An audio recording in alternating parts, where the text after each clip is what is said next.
Hello students. तो फिर से हम स्टार्ट करने वाले हैं। आज पहली क्लास है हमारी, ठीक है।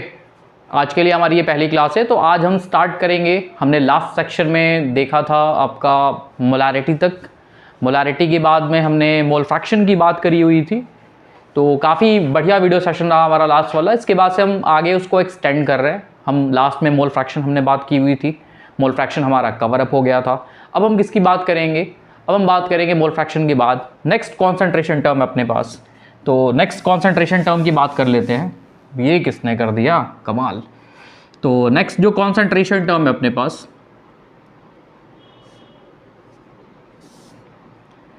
वो है अपना नॉर्मेलिटी। नेक्स्ट कॉन्सेंट्रेशन टर्म हम डिस्कस करने वाले हैं नॉर्मेलिटी ऑफ सॉल्यूशन की। डिनोट किससे करेंगे?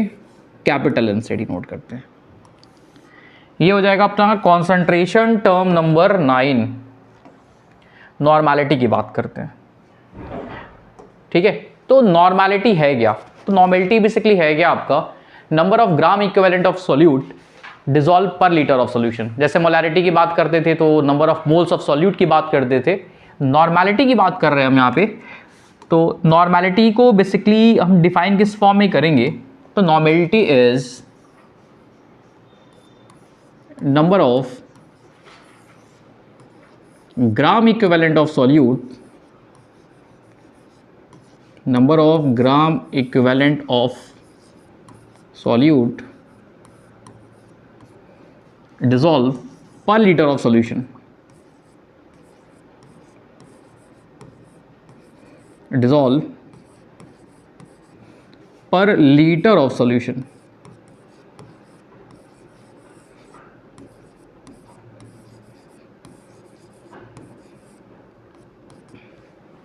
तो ये रहा अपना नॉर्मेलिटी। यहाँ पे मेंशन किया गया है क्या? नंबर ऑफ ग्राम इक्विवेलेंट की हमने बात की हुई है।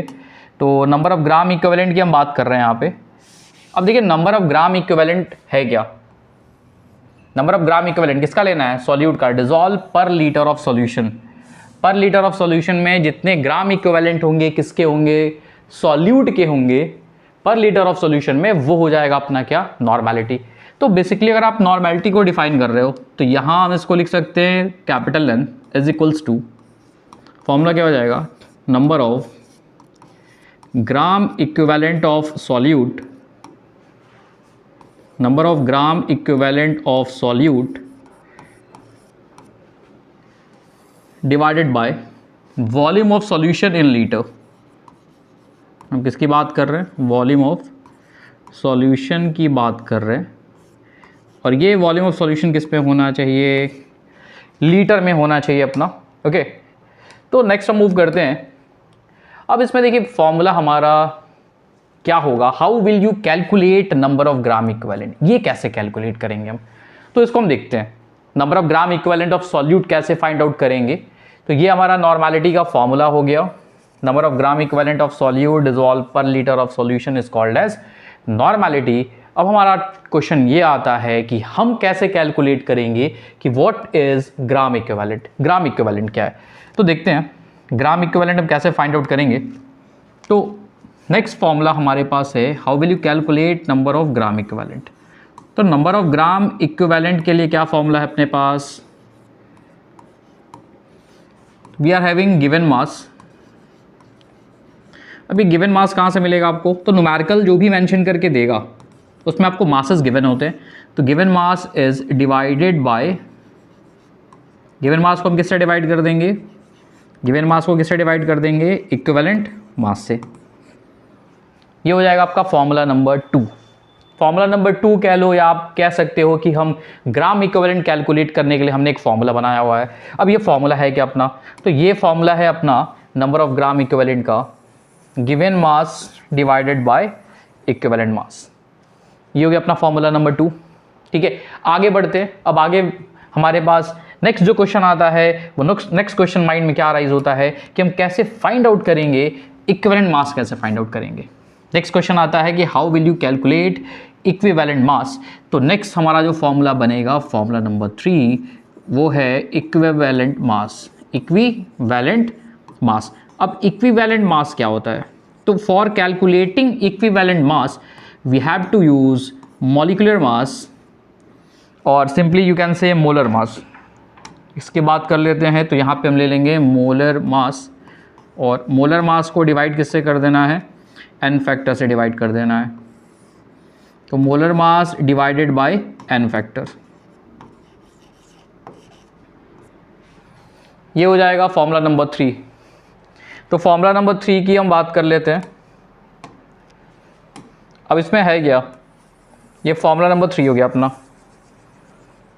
फॉर्मूला नंबर 3 हो गया। आप अगर आपको न्यूमेरिकल देगा तो न्यूमेरिकल हम कैसे फाइंड आउट करते हैं, तो न्यूमेरिकल फाइंड आउट करने के लिए first of all we have to calculate equivalent mass, then we have to calculate number of gram equivalent, then we have to calculate normality. तो ये काफ़ी इंपॉर्टेंट टर्म है, काफ़ी इंपॉर्टेंट टर्म, अच्छे से देखेंगे इसको हम। अब इसमें देखिए क्वेश्चन ये अराइज होता है कि how will you find out this n factor. यहाँ एक और प्रॉब्लम अराइज हो गई अपनी, n फैक्टर कैसे फाइंड आउट करेंगे हम, n फैक्टर कैसे कैलकुलेट करेंगे, कैसे फाइंड आउट करेंगे। तो इसके लिए है क्या, n factor is also called as valency factor. अब आगे चल करके n फैक्टर के लिए क्या हमारे पास सीन है, तो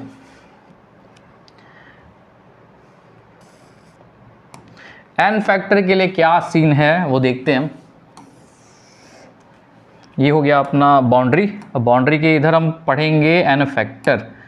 ओके, तो नेक्स्ट हम चलते हैं n फैक्टर कैलकुलेशन पे। बात किसकी हो रही है, n फैक्टर की।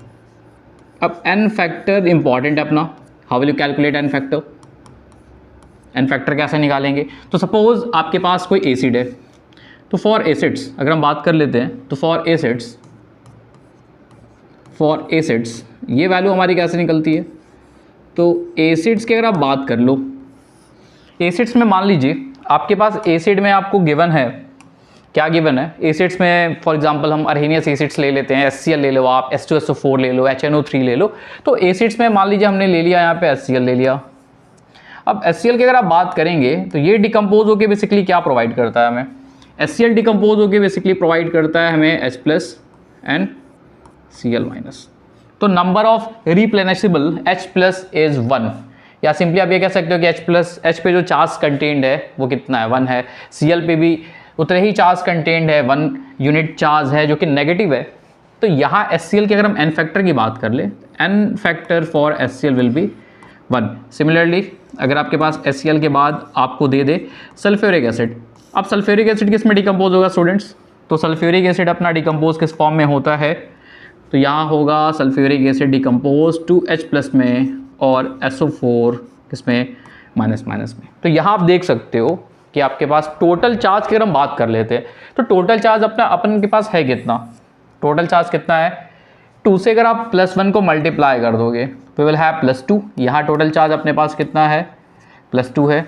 यहाँ टोटल चार्ज की अगर हम बात कर लें, this charge is negative but this is -2। n factor कितना हो जाएगा सल्फ्यूरिक एसिड का, for sulphuric acid we are having n factor is equals to how much, 2। ठीक है, तो ऐसे हम फाइंड आउट करते हैं। HNO3 ले लेते हैं नेक्स्ट। अगर मान लो आपके पास HNO3 हो तो how will you decompose HNO3, how will you dissociate HNO3। तो HNO3 डिकम्पोज टू फॉर्म,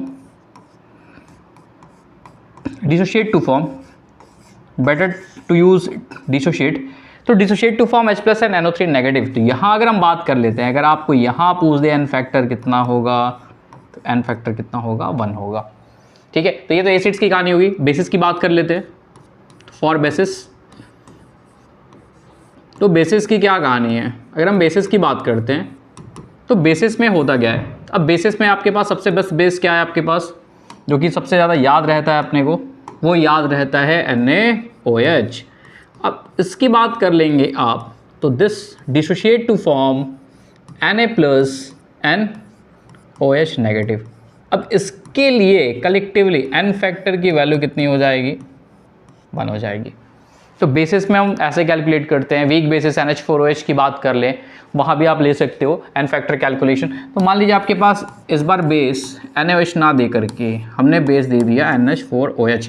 अब NH4OH किस में डिकम्पोज होगा, डिसोशिएट होगा, तो NH4+ और किस में डिसोशिएट होगा, OH नेगेटिव में। यहाँ पे n फैक्टर कितना, तो यहाँ n फैक्टर हो जाएगा अपना हाउ मच, 1। सॉल्ट्स में भी सेम कहानी है, चार्ज कैरिड बाय कैटायन और charge carried by anion is equals to N factor, ठीक है, NaCl वगैरह अगर आप ले सकते हो। इसके बाद से देखिए एक और हमारे पास आता है, sometimes oxalic acid is given. आपने टमाटर वगैरह खाया होगा, तो टोमेटो बेसिकली क्या कंटेन करते हैं, ऑक्जेलिक एसिड कंटेन करते हैं, काफ़ी गाने भी बने हैं टोमेटो पे। तो tomato contains oxalic acid, tomato क्या कंटेन करता है, ऑक्जेलिक।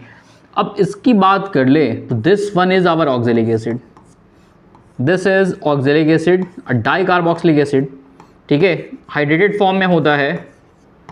अब एक बात बताइए, इसमें कितने ऐसे H+ हैं जिसको हम क्या कर सकते हैं, रिप्लेनिश कर सकते हैं, इसको बाहर निकाला जा सकता है। देखिए एक H यहाँ पे है, एक H अपना कहाँ है, एक H यहाँ पे है, यानी कि बेसिकली जब ये डिसोशिएट होगा in solution, what will it get, what will it give, ये क्या हमें देगा, तो ये डिसोशिएट होके देता है क्या, 2 टाइम्स ऑफ H+। तो for oxalic acid we are having N factor is equals to 2। तो ये अपना एक इम्पॉर्टेंट टॉपिक रहा आज के सेशन का, नॉर्मेलिटी की हमने बात करी हुई थी, ये रहा अपना normality. And this is basically क्या है, एन फैक्टर है, हमने एन फैक्टर की बात करी थी। एसिड्स के लिए हम ये यहाँ पे हमने कैलकुलेशन किया हुआ है n इक्वल्स टू 1, यहाँ पे हमने कैलकुलेशन किया हुआ है n इक्वल्स टू 1, यहाँ कैलकुलेट किया हुआ है एन फैक्टर की वैल्यू हमने कितनी कैलकुलेट की हुई है, 2 कैलकुलेट की हुई है। बेसिस की हमने बात करी थी, बेसिस में भी हमने यहाँ पे एन फैक्टर निकाला हुआ है n इक्वल्स टू 1, यहाँ n इक्वल्स टू 1 निकाला हुआ है। यहाँ हमने ऑक्जेलिक एसिड का एग्जांपल लिया था, यहाँ पे एन फैक्टर की वैल्यू कितनी थी, 2 थी। तो ये रहा कंसंट्रेशन टर्म नंबर 9। इसके बाद देखिए एक और टॉपिक है इसमें, स्ट्रेंथ की बात आती है। कई बार जैसे क्वेश्चंस ये अराइज होता है कि स्ट्रेंथ क्या होता है। अगर हम बात कर लें स्ट्रेंथ ऑफ सॉल्यूशन की,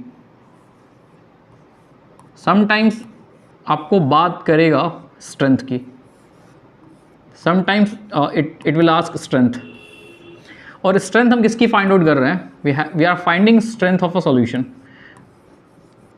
तो जब भी स्ट्रेंथ की बात करता है, जब भी हमें स्ट्रेंथ फाइंड आउट करना होता है, तो strength of solution is find out in form of what, ठीक है, किस फॉर्म में हम सॉल्यूशन के स्ट्रेंथ को फाइंड आउट करेंगे।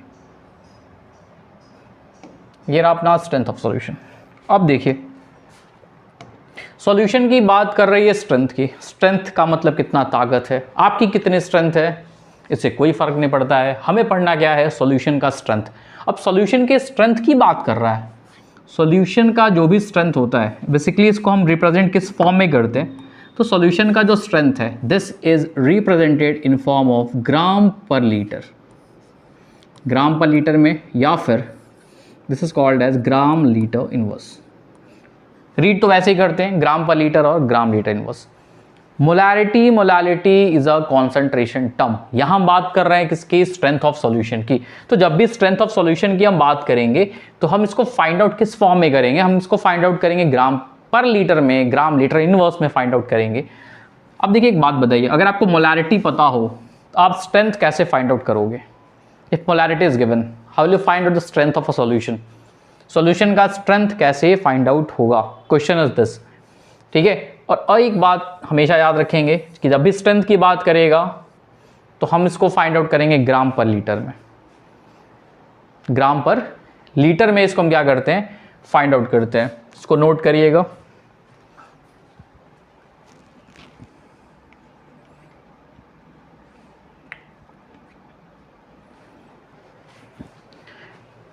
ओके, तो नेक्स्ट है क्या, अब नेक्स्ट है क्या, यहाँ पे हमने बात की हुई थी स्ट्रेंथ की। तो स्ट्रेंथ इज डिफाइंड एज, देखिए हमने यहाँ पे बात की हुई है ग्राम की। तो ग्राम कैसे आएगा आपका, अगर हम सॉल्यूट का मास ले लें, सॉल्यूट का क्या ले लें, मास ले लें, क्या ले लें, mass of solute, and this mass of solute is in ग्राम।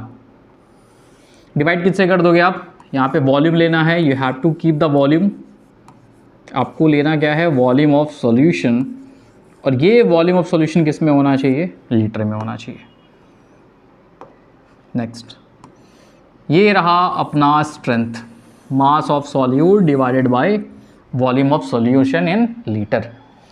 अब हमने स्ट्रेंथ की बात तो कर ली, अब स्ट्रेंथ की बात कर लेते हैं। अगर नॉर्मेलिटी के फॉर्म में या मोलारिटी के फॉर्म में अगर हमें स्ट्रेंथ को क्या करना हो, बताना हो, तो किस फॉर्म में उसको हम बता सकते हैं, इसको आप नोट करेंगे, दैट्स वेरी इंपॉर्टेंट।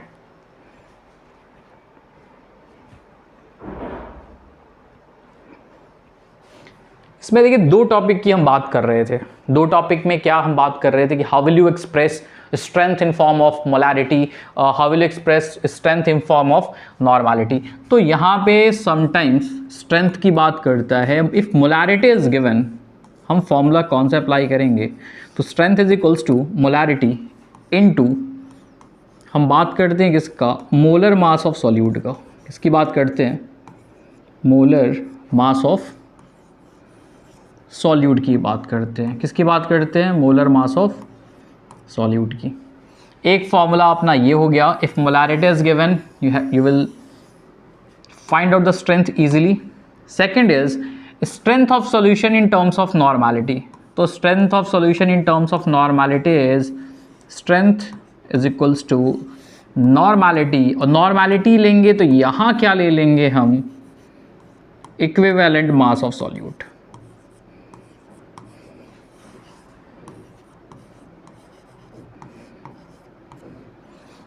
एक फॉर्मूला अपना ये हो गया।